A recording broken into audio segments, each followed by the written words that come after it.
Alam kong may makapangyarihan siya. Alam kong may magagawa ang Diyos. Walang imposible sa Kanya.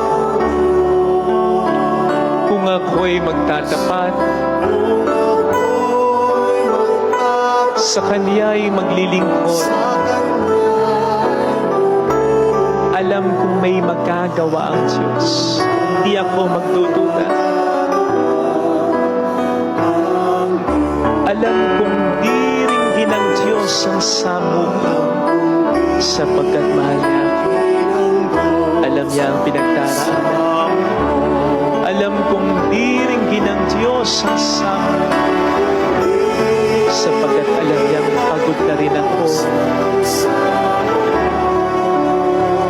Kung ako'y magtatapat, sa Kanya'y maglilingkod, alam kong di rin ng Diyos ang samuklo.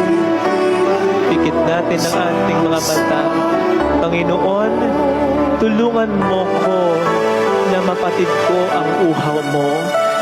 Ipakita mo sa akin, iparealize mo sa akin ang mga dapat kong baguhin sa buhay ko, sa sarili ko. Yung kasalanang dapat ay talikuran ko upang ako ay mas maging kalugod-lugod sa mga mata mo. Tulungan mo rin po ako, Panginoon, na makapaghintay ng pagbabago ng aking mahal sa buhay. Tulungan mo kong magpapagod magmahal na kahit ako'y nasasaktan, pwedeng mamahinga o pwedeng lumayo muna, pero patuloy akong magmalasakit at magmahal sa kanila. Tulungan mo ko, Panginoon. Tulungan mo ang aming pamilya.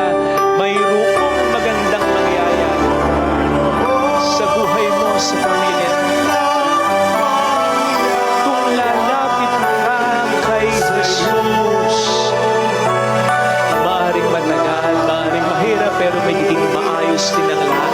Makikita rin nila ang iyong halaga. Mayroong magandang mangyayari. Ang iyong pagmamahal, tulad ng pagmamahal ng Diyos na bumabago sa tao, ang babago sa kanila. Kung lalapit kay Jesus, yung kahit na masama lagi ang ginagawa nila, hindi ka pa rin napapagod na magmahal sa kanila.